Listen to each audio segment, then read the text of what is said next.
Space stretched out endlessly before them, a dark void filled with the faint light of dying stars. Everything was quiet and still. The kind of silence that comes right before something terrible happens. Thousands of ships hung above Royan Prime, all lined up together. They came from different alien races who had joined together out of need, not friendship. High Captain Zorth stood on the bridge of his flagship, the Sovereign Wrath. His claws dug into the metal railing as he watched the battle screen. The fleet was a mix of everything. Human warships covered in guns and protective shields. Royan dreadnoughts built to hit hard and fast. Sleek Tari ships that used energy weapons. But would it be enough against what was coming? Zorth looked at one ship in particular, the Indomitable, humanity's strongest warship. Even among all the other ships, it stood out. Black armor like the void itself, a shape like some hungry beast ready to attack. Captain Elias Grant was on that ship. He had warned everyone in the galaxy about what was coming. He had seen the enemy up close and lived to tell about it. The quiet did not last. Space rippled. At first it was subtle, like everything had taken a sharp breath. Then darkness fell. They had arrived. The first enemy ships did not show up on sensors. They did not warp in. They just appeared. One moment there was nothing. The next their ugly forms filled the void. The ships were alive somehow. Metal and flesh twisted together. No one could tell where one ended and the other began. Their surfaces twisted and changed. Strange patterns formed and vanished. Some ships glowed with a sickly light. Holes in their hulls were filled with bones from people who had died before. Other ships looked like dead vessels that had been taken over and changed into something wrong. Then they moved. The lead enemy ship split open like an insect unfolding. Writhing tentacles poured out, tipped with an eerie green glow. 100 organic spears shot forward like whips of liquid death. "Shields up! Fire all weapons forward." Dozens of commanders shouted the same order. The void burst into chaos. Humans fired first. Massive railgun rounds screamed through space and slammed into the enemy ships like meteors. Some broke through the black armor in bursts of purple flame. Others just vanished before they could hit. The enemy had already learned how to defend. Royan ships and Tari ships fired too. Energy beams cut through the void, scorching the strange metal flesh hulls. The ships shuddered like they were alive. Then the enemy fired back. The first Tari ship did not stand a chance. A beam of spiraling energy punched through its shields like paper. In one instant, the ship was absorbed into the enemy vessel. The matter itself was pulled in like water into a sponge. The screams of the crew cut off abruptly. Zorth clenched his fists. This was worse than what the humans had said. "All Dominion vessels, keep your formation. Push them back." The Indomitable surged forward like a hunter striking prey. It unleashed a wave of kinetic fire. Slug after slug slammed into the lead enemy giant. But the creature ship twisted. It learned. It adapted. Then it did something impossible. It opened up. The ship peeled apart, showing a gaping mouth full of writhing tentacles and churning molten energy. Without warning, it lunged. The Indomitable barely dodged in time as the enemy ship swallowed a nearby Union vessel whole. Everything was consumed. Only warp debris remained. The ship's remains twisted as if alive, reshaping into something new, something like the enemy. A horrible thought hit Zorth. They were not just destroying ships. They were adding them to their own forces. "Target their cores." Grant's voice was calm but urgent. "Do not hit their hulls directly. They are absorbing energy. Fire kinetic strikes at their weak spots only." Zorth snarled. "Then let's see how they handle this." The Sovereign Wrath powered up its singularity cannons, ancient weapons from the Dominion's deepest vaults. Not normal weapons. They did not fire plasma or slugs. They fired void itself, pockets of collapsing space. Miniature black holes that ate anything they touched. The first singularity round hit the enemy warform. A wound tore open in its hull. Black tentacles thrashed as the section collapsed in on itself. The enemy let out a sound that was felt more than heard, a scream that rippled through every open channel. It was hurt. It could feel pain. But it did not die. The wound sealed. The ship's own flesh rippled and hardened. It had already adapted. They're learning faster than we thought. The battle had just begun, and they were losing ships by the dozens. The enemy was unlike anything the galaxy had ever fought. They did not just kill. They consumed. They grew stronger with every fight. Then something changed. The Indomitable surged forward in a desperate move. It plowed through the wreckage of dead vessels, ignoring incoming fire. Then its forward bays opened. Zorth's eyes went wide. "What are they doing?" He had seen humans use railguns, missiles, tear through enemy fleets with brutal force. But this was madness. The Indomitable detached entire sections of its own armor.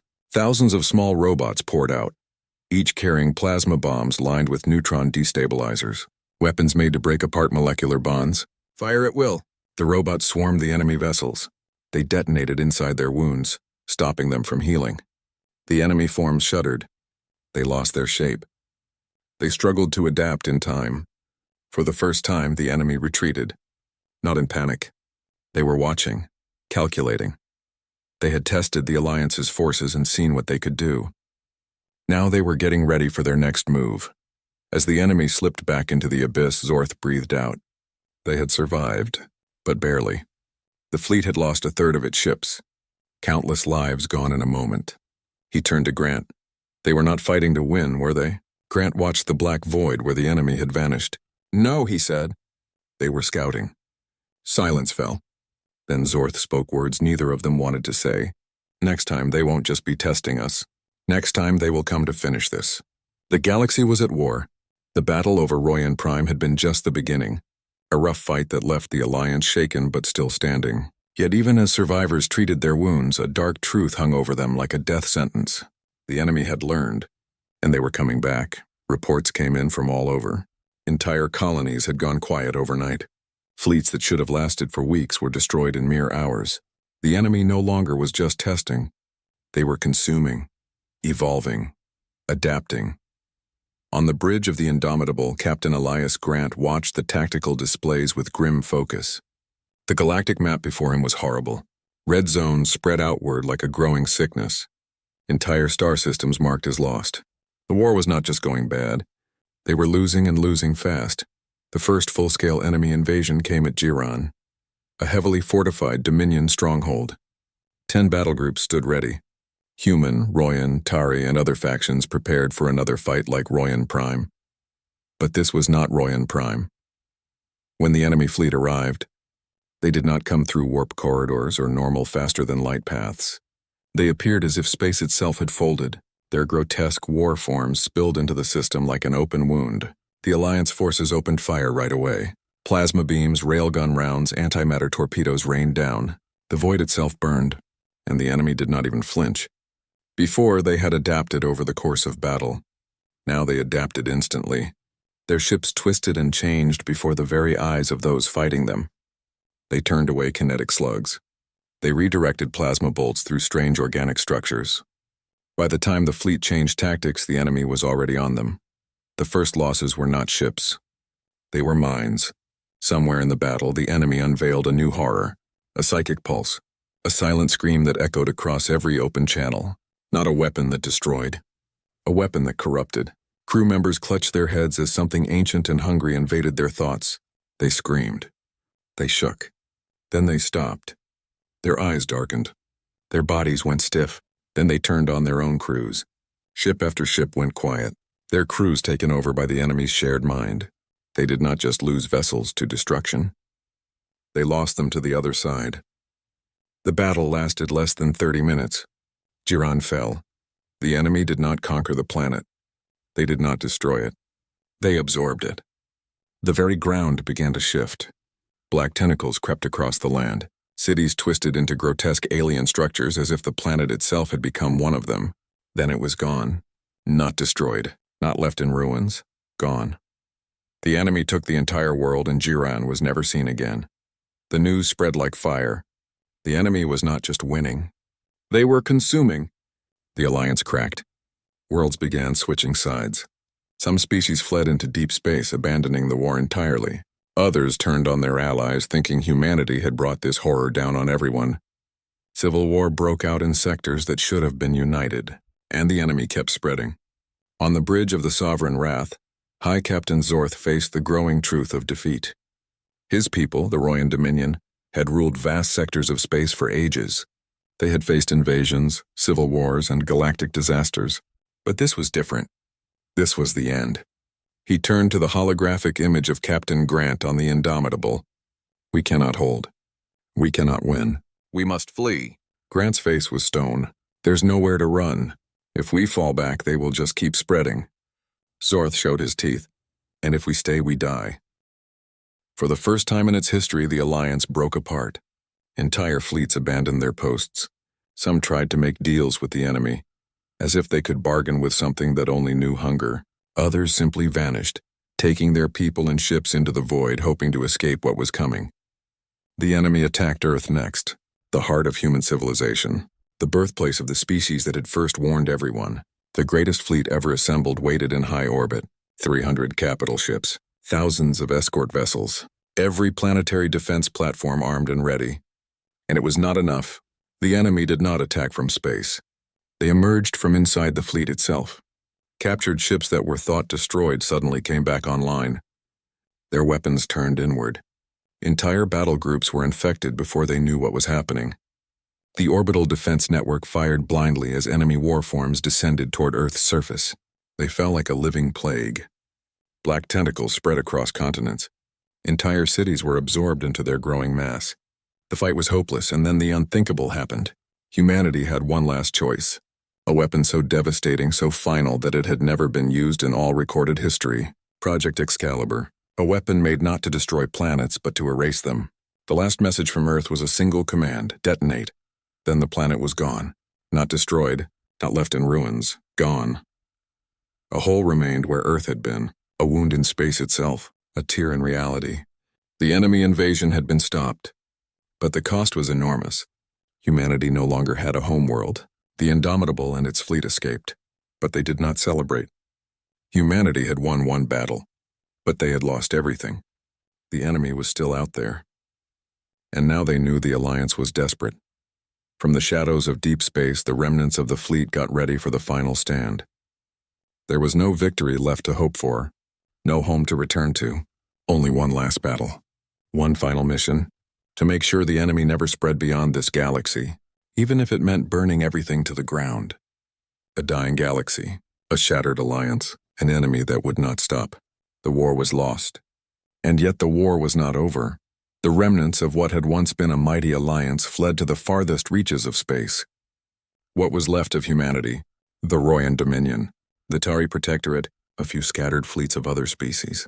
There was no safe place, no sanctuary, only the cold, unknown abyss where the enemy had not yet reached.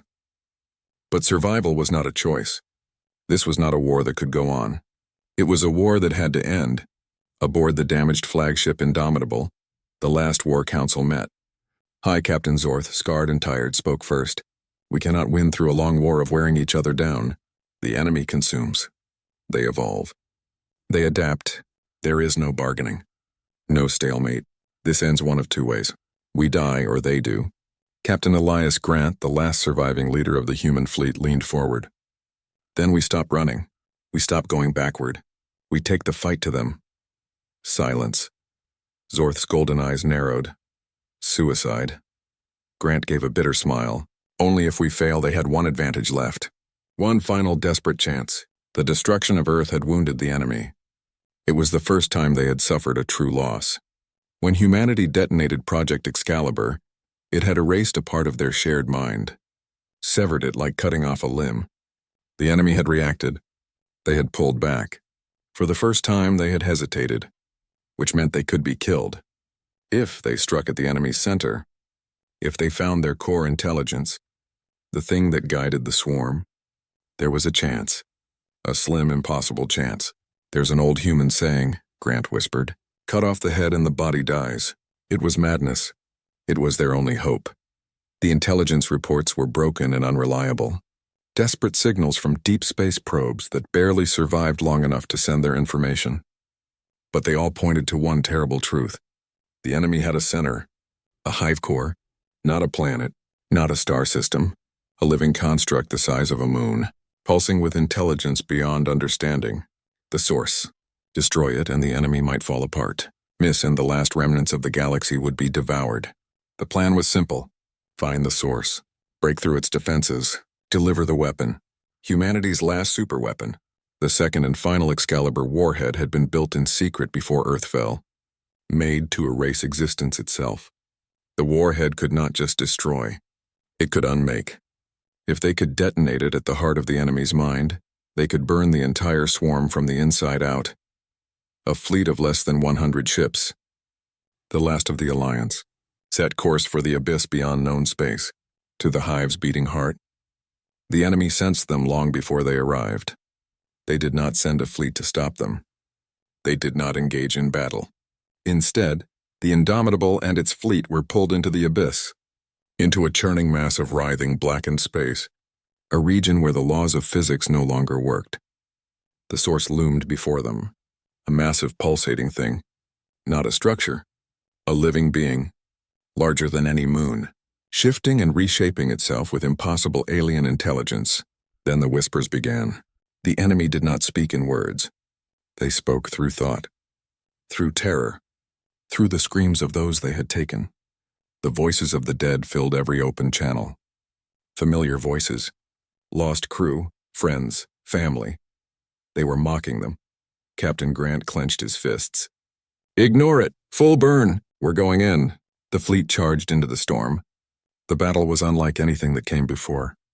There were no ships in the normal sense, only masses of shifting biomass, tentacles the size of battle cruisers, entire vessels being swallowed whole by the very space around them. The Indomitable led the charge, weapons firing in every direction, cutting a path through the living nightmare. One by one, their ships fell, consumed, overtaken, turned against them. But they pushed forward, through the storm, through the madness, until the source loomed before them, its pulsing blackened heart exposed. The Excalibur warhead had to be delivered by hand. There would be no escape. Captain Grant stood before his crew, looking into the faces of those who had followed him to the end. No orders, no speeches, just a nod. Then he boarded the last strike craft. The Excalibur-class bomber carrying the weapon that would end the war. Zorth's voice crackled over the comms. "You do this, there's no coming back." Grant smiled. Never planned to. Then he was gone. Diving into the abyss, the source reacted, sensing the threat, writhing, twisting, its form warped to stop him. Grant pushed forward. Through the tentacles, the madness, the screaming voices of the dead. One last push, one final moment.